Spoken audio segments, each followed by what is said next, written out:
So guys, now as the devices are presented here, we have the LG G8 ThinQ, and it's packed with so much interesting features. One of them is that you can use the front camera, you can use the TOF for controlling the device. You can actually unlock it with the TOF.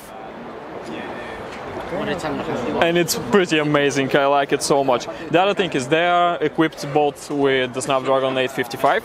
They run great. They have OLED screens, so it's a great screen, it's bright enough. The colors are very good, they're vivid, and I kind of like it very much. The other thing that is more interesting is the camera and the features that is packed with. One of the features is that it detects the distance from the subject you are filming, and it can actually adjust the depth of the field. So this is one of the main features that LG rely on. If you train enough, you can use your hand to control, and you can actually twist it to increase and decrease the volume.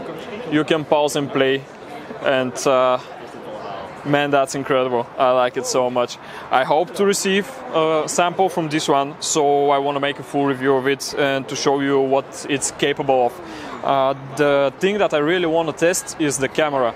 This is maybe the thing that I'm most interested in, and I think that this is a standout. I like it so much. This one is packed with a dual camera. It has also a front, and yeah, it's a great device. So let's get inside and take a look at the other one. Okay, so now in my hands is the LG V50 ThinQ. The main standout about this phone is also the camera. It has a triple rear camera, so this is the main one. 12 megapixel, 16 megapixel wide one, and it has a 12 megapixel telephoto. As the main 12 megapixel sensor is 1.5 aperture, so it can take great photos even in low light conditions. This is one of the great things. The other one is that it has a Snapdragon 855, which is absolutely normal because this is the newest CPU.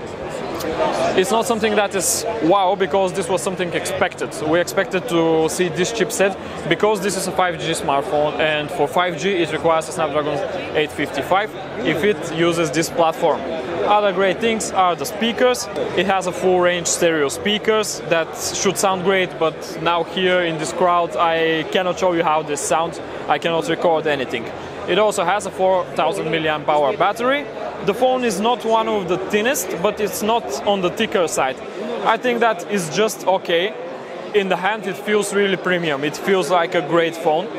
But as this is a sample here at the review booth, I cannot say any more, and I'm waiting for the review sample to give you my full opinion of it.